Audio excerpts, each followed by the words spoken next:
Good morning, everyone. Welcome back to another new theme park here in Europe, and this is a particularly special one. We're at Europa Park today, and like Phantasialand, this is one of those parks that I've wanted to visit since I became an enthusiast. I don't know what emotions to express. Do I cry? Like, I feel like I could. I wanted to come here for so long. There's so many bucket list attractions to get on, and the theming in general just looks unbelievable here. They have themed sections for so many different countries, and the theming just completely changes and shifts depending on what area you're in. And then each area has its own designated rides. The three coasters I'm most excited to do are Silver Star, the B&M Hyper Coaster, Blue Fire Mega Coaster, which actually is not a mega coaster, it's a launch coaster by Mach Rides, and also Vote Timber Coaster, a GCI wooden coaster. There's also tons of dark rides here. Voletarium looks good, Pirates in Batavia looks good. Like, I could go on, but point being is that this has been a bucket list park for so long, and the fact that I'm able to stand here and make this vlog right now, it's got to be one of the most surreal experiences I've had as a coaster enthusiast so far. So let's head inside. I'm not sure what we're doing first. We are here early, so my plan is I want to do something on the virtual queue system. So basically they do a thing where you can wait in line without actually physically waiting in line, kind of like what Disney used to do. If we can do that for one of the big coasters and then knock something like really early on, like Voletarium, because it's right at the entrance of the park, that would be like a perfect game plan. So we'll see if we can do that. And also this park does allow POV recordings with a GoPro, which is always appreciated. It's probably the largest amusement park in the world that allows it, so that's always great. Let's head inside, have a great day.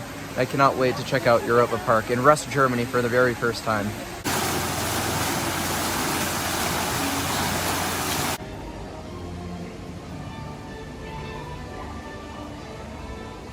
Wir tun einfach so, als wäre nichts passiert.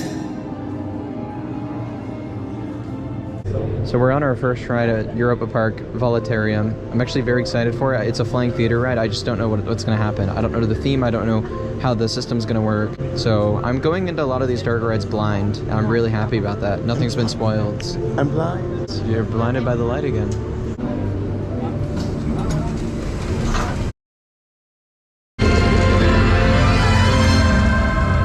Okay, I get it now. That was pretty cool. It's like a tribute for the European Union, so you have all these different European countries.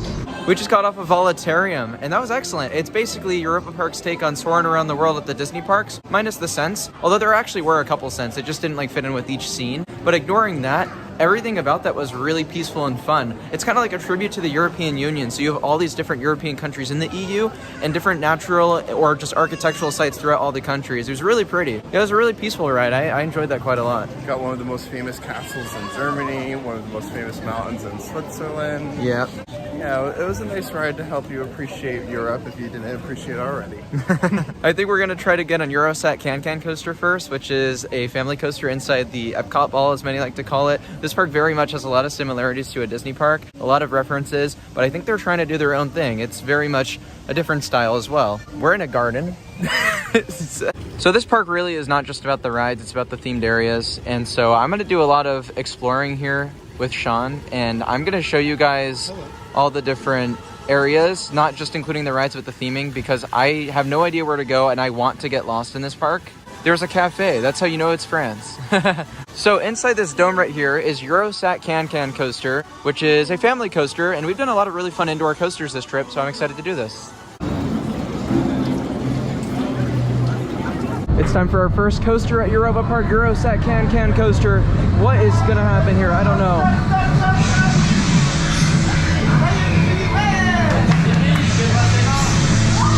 I genuinely don't know anything about this ride.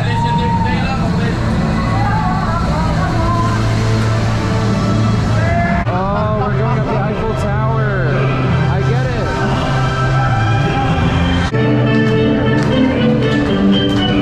Am I gonna get copyrighted? Don't copyright me. No.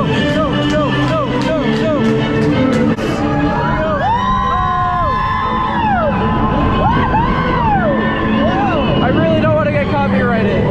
What the hell?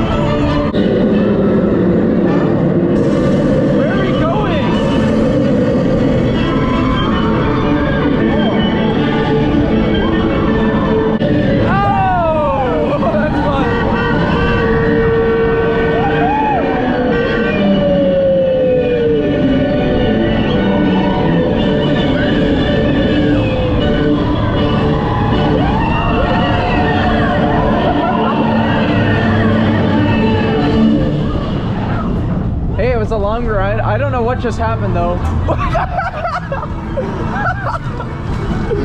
That was actually really weird. Whoa. That was so weird. Some of the imagery was really interesting. So I guess we just got off of Eurosat Cancun Coaster. That was weird. What happened? That was weird. It was just so stupid. Like you're going up a spiral lift hill around an Eiffel Tower. What I thought was The actually old quite theme interesting. was better. We have that was a fantastic introduction. We have Mark, same spelling, same pronunciation. He lives in Switzerland. He came up, this is one of his home parks, and he's gonna be showing us around all day. Thanks for that absolutely fantastic introduction. Incredible. I mean, it's true though. Like, It is weird. I don't know what just happened. So there was like the Eiffel Tower, you're going around that. There was like these women at the end like high kicking. I don't know what that's called, by the way. Yeah, I actually thought that was an American thing. I did not know that came from. Oh no, that was definitely not an American thing. Wow, the more you know. No, this park's gonna teach us a lot about Europe. Voletarium first and now that. Like, I don't know what's going on, guys. We're doing Pegasus next, which is a Young Star coaster by Mach Rides. This is same kind of style of ride as if you've been to Universal Studios Hollywood, Flight of the Hippogriff. And I actually think that's a pretty fun coaster. So this looks okay. Not just a credit, but it actually looks like a decent family ride. So let's give it a ride. Okay, I guess we're on Pegasus now. Credit and forget it. This park has so many coasters. Like, how do you even get all the credits here? Wow. Look at Silver Star. Wow. Come on, Silver Star. That looks beautiful. Yes, sir. Okay, here we go. Yes, sir. It's time for Pegasus, guys. Whoa! Zippy drop! Whoa!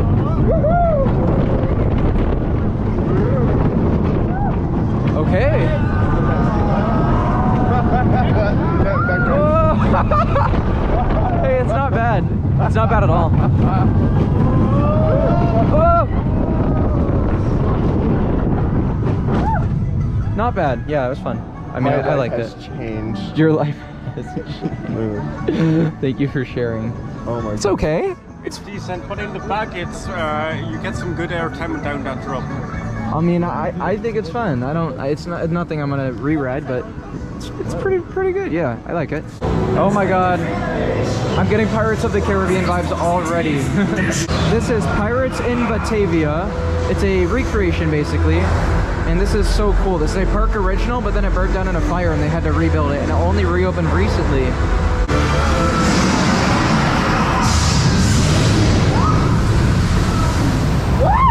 Whoa! Look at this. Looks amazing.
So this is actually a restaurant that's gonna up later. Wow, just like Pirates of the Caribbean. Literally, this ride has so many similarities, but it's also completely different at the same time. That was fantastic.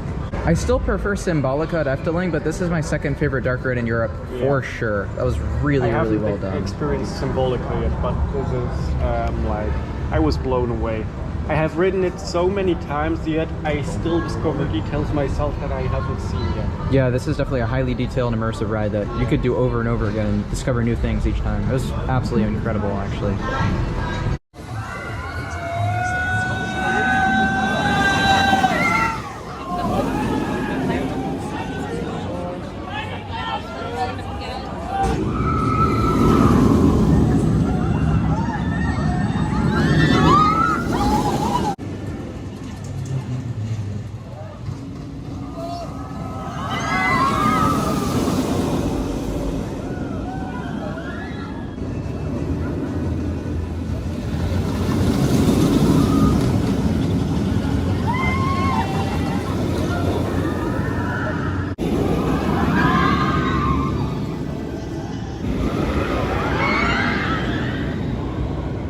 Oh my gosh, we're on Blue Fire. It's one of the 3 big coasters at Europa Park. I can't wait to try it. Got some theming before the launch.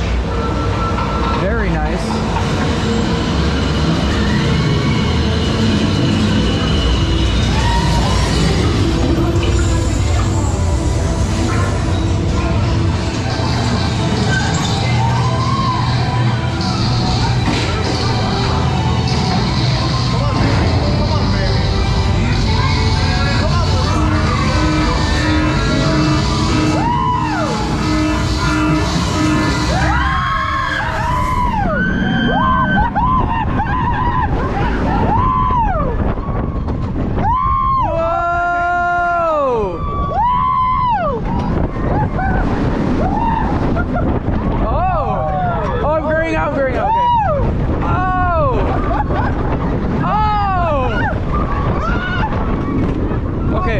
The mid-course.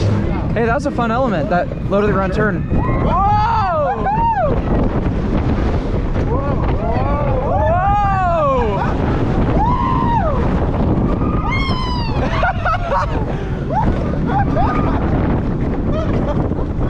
Oh, hey, it's actually pretty good. Okay, let's see it. This is the element right here. Here we go. Oh! That was good! Oh my god. That final... That last element too? Yes, ma'am. Okay, it's like a slower Mosasaurus roll, like on Velocicoaster. That last element, it's so good. That definitely was my favorite. Definitely was the best element. Definitely. That was actually a better ride experience than I expected too. A lot of cool forces on that. It wasn't forceless like I expected. It was pretty good.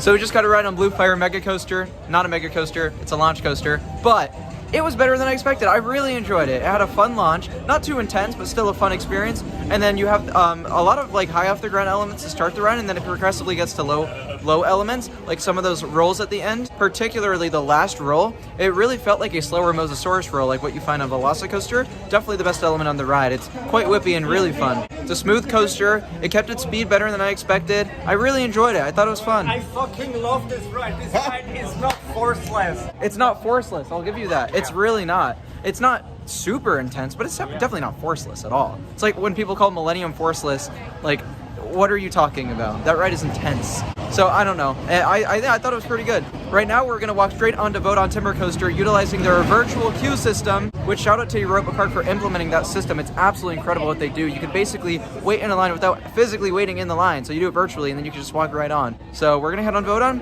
Can't wait to do it. It looks like it's gonna be the best ride in the park. So let's get a ride on it.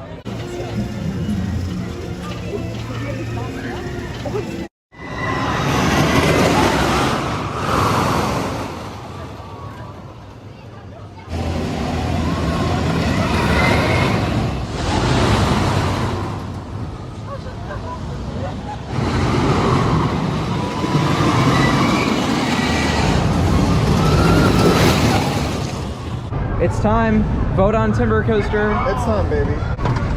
Wow. Germany's slaying this morning. Germany is slaying. Look at this. Oh my god, I can't believe I'm at Europa Park right now. Okay.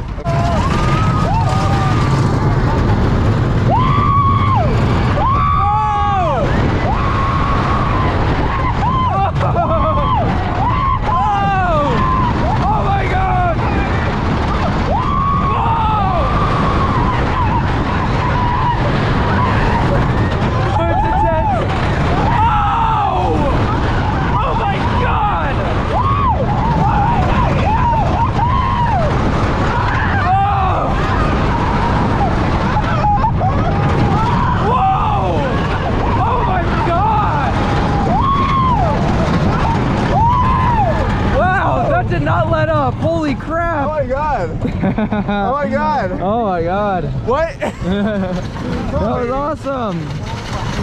We just got off of what is arguably the best ride or attraction at Europa Park, Vote on Timber Coaster. It's a wooden coaster by GCI, and it's one of my favorite GCIs because the pacing of that thing is so powerful. It's not the longest wooden coaster I've ever been on. It's certainly not short either, though. It's just the perfect length, and it keeps its pacing so well. A lot of these GCIs, I feel like they go on almost a little too long. That's like just perfect. A lot of really fun, quick airtime pops, a lot of fun turns. It's an enjoyable coaster by all accounts. I really am curious to see the theming though, because the queue line is apparently very well themed as a pre-show, but because we use the virtual queue system, we had to skip the whole entire standby line and didn't get to see the theming. So later on, if I see that has some terrific theming in the queue, then yeah, it's solidly one of my favorite GCIs. Did you enjoy?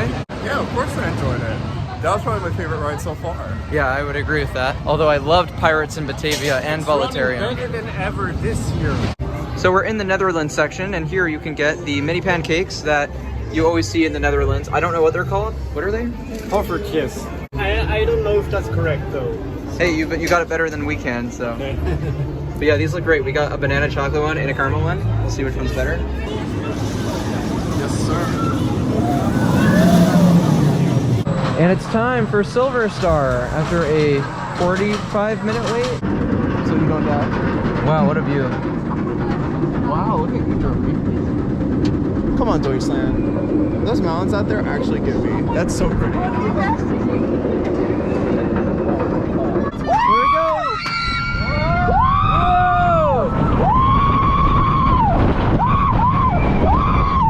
Oh my God, come on! That's the rattle.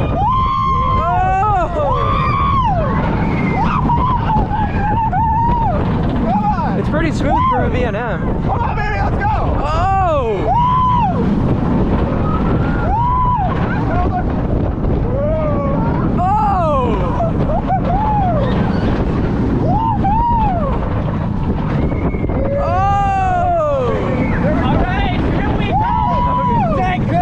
Second half, ready? Oh! Oh my God, There it is. that was weird. Oh! That was so good! Oh my God. Oh my God! The second half is so much better than the first. Holy crap! Oh my God! That second half snapped. Oh my. Holy shit. Okay, so that trim brake, when you get on it, was so uncomfortable, and then when you get off it, you get so much airtime. That was weird. That mid-course brake run gave you tons of airtime. Some B&M hypers do that. It's I was pretty expecting fun. it to be a hill, and it wasn't. It was a trim brake. Yeah. I just got off of Silver Star in the very back row. And the first half, airtime could have been stronger. Then we hit the second half, and oh my God, that was lethal. Some of those airtime moments were like flat out ejector, and the quick transitions were a ton of fun. If that whole entire ride experience was like the second half, then that would be one of the best hyper coasters in the world. But the first half was really nothing special. It was a very standard B&M hyper until the second half. This is what I call B&M mediocrity. This ride gets a lot of flack, and you can understand why. I wonder if maybe in the front row the first few hills are a little bit stronger. But in my opinion, that ride experience was still made up for quite a bit by the second half, which was just unbelievable. And it's because of that I would say this is my second favorite coaster in the park. So now we gotta find another credit to do before our virtual queue is up for Arthur, which is a really cool dark ride, suspended family coaster thing. It actually looks really, really cool. Until then, I don't know what we're doing, so we'll find something. I can't believe we're still in a theme park right now. This is Grimm's Enchanted Forest. It's one of the few sections that isn't themed to a country. We're doing Arthur right now, which is a suspended family coaster in the Minimoys Kingdom. Very much a dark ride experience as well. I'm looking forward to doing it. I actually hear it's like probably the best coaster in the park after the big three, so I'm excited.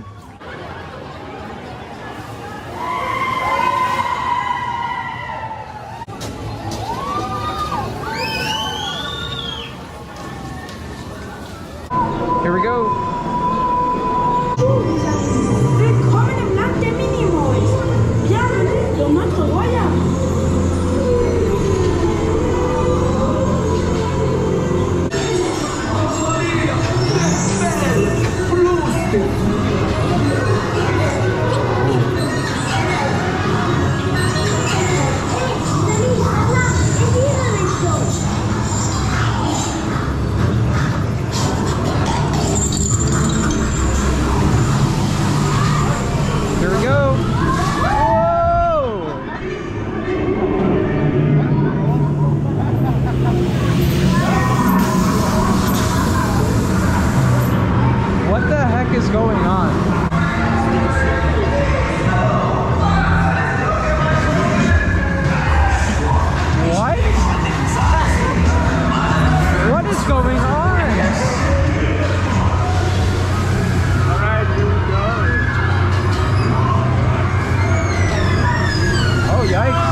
I'm taking him out.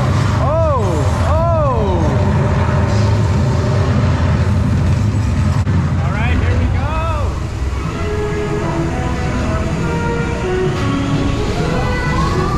What? Oh my God. What is going on, bro? Oh my. That was so intense right there.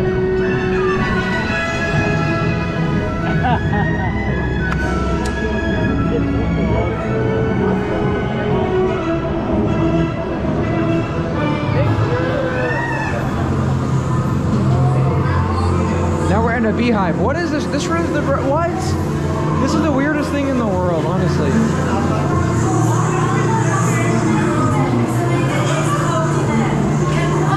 What are you? Who are you? Well, Arthur was crazy. That's like a full-fledged dark ride, but then the outdoor bits were actually pretty intense in the back row. You got like whipped around like crazy. It's really a fun ride. It's more of a kid's theme, but honestly, like even as a teenager, I thought that was a pleasant surprise. Wow, that is actually so scary, Sean. I'm gonna need you to leave the corner of the screen immediately. I have to say, one of my favorite sections of the park so far has been the Grease section. This is really cool. The white and blue everywhere is stunning. We're back on Silver Star, this time for the front row. I wanted earlier to try the front and see how that compares to the back, because the first half definitely could use some work. So let's see how this is. I do know the second half will be a back row experience, but I want to see if maybe the front row is better. So let's find out. Look at that view, wow. That is pretty amazing. Come on, baby. Look at how high, oh my, okay, here we go.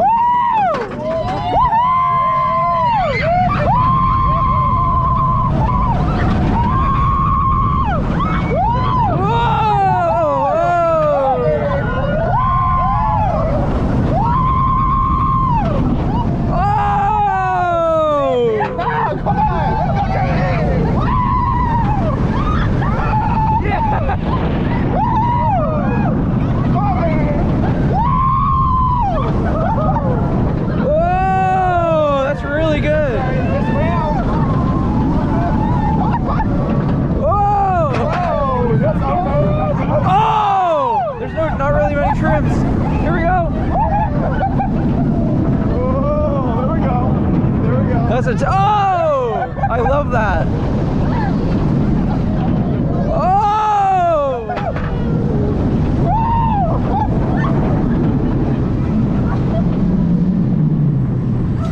Yeah. There we go. Front row ride for sure. I don't know. I think that's a back row ride, really. What? Really? That set the speed out so much to the first half, and the airtime stronger in the first half.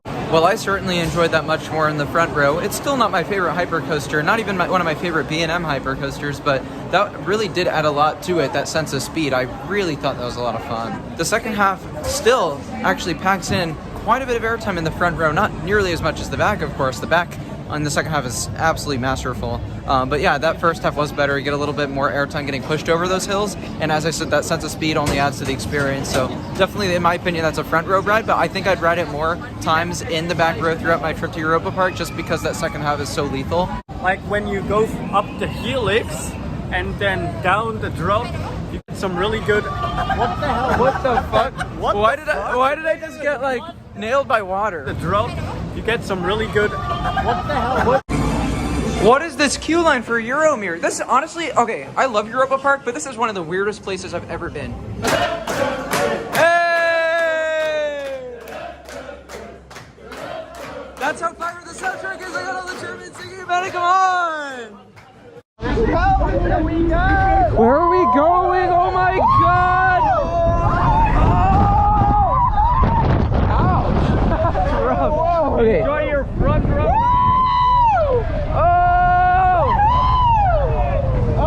This is one of the weirdest rides I've ever been on. This is super cool.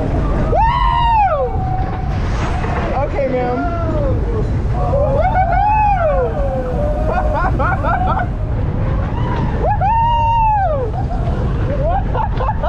Get ready for one of your intense feelings.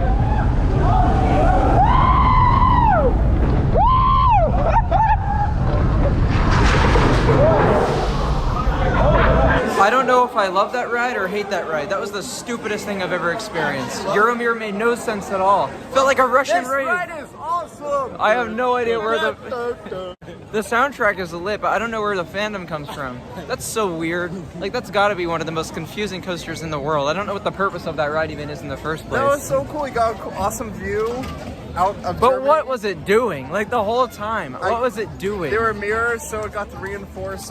It was kind of like, yeah. It got to reinforce. What's the word? Mental problems. Oh my god.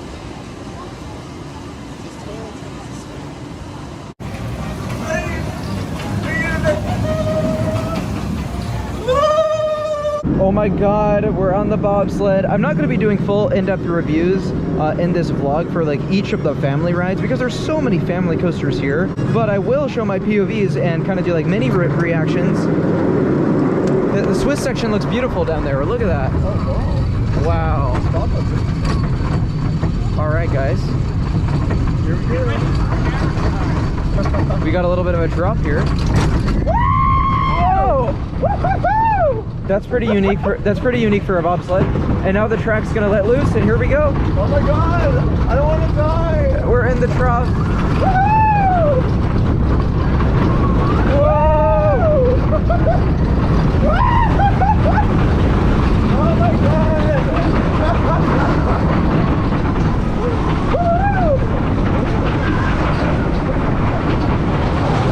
Okay. Oh. So we just got off of the bobsled and we're walking through the Swiss section, which is beautiful. I've never seen this before. What the heck? That's so cool. Yeah, look at that. That is absolutely beautiful. You got the Swiss music, Swiss buildings, Swiss flags. Ah, da bist du, ja. Also, zwei jetzt, eins für mich und eins mit der Ruhe hier, ja. Wow, the Spain area is gotta be one of my favorites. This is beautiful. And there's like a Spaniard dance performance over there. I don't know what's going on. It's really cool. These colors are very, very vibrant. So today is a very rare and special occasion here at Europa Park because the park is actually staying open till dark. This never happens. I'm pretty sure this is one of, if not the only night of the season where they are staying open all the way until midnight, which is absolutely incredible. It's going to allow us to get night rides, which is really fun and exciting. Although it is important to note that Vote on Timber Coaster and Silver Star close at 9 p.m. So really Blue Fire is the only incentive towards night rides, but still, I mean, it's going to be fun no matter what. It's a great ride. I mean, you can ride Euros at Cancun Coaster at night. Oh, night ride on Eurosat Cancun Coaster? That literally makes no sense, but I mean, I'll take it. No, once I posted on Instagram, time for night rides at the Adventure Dome, and people were like, how does that make a difference? You're in a dome. Hey, my defense is that the lighting dimmed out in there, okay? So it kind of was a little different. But, I mean, that would truly be pointless, riding Eurosat Cancun Coaster in the dark. Anyways, the atmosphere is really about to come to life, I have a feeling. The lands, the lights, everything's going to be incredible, so I'm really, really excited. Let's go get on Blue Fire Mega Coaster in the dark.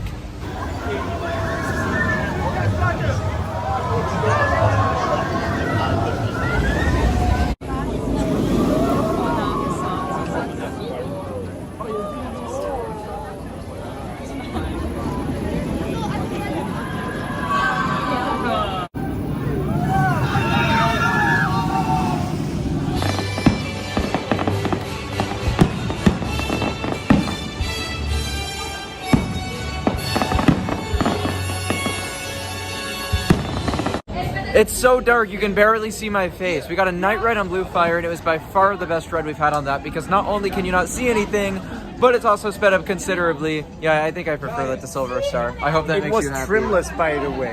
Yeah, it was like... Oh my god, I never experienced that in my 13 years, I think, of riding this coaster. This never happened. I am way too excited. That second half genuinely like was so much faster than earlier, and that last roll is so much fun. Oh, that was great. Can't see anything. That roll. It's late.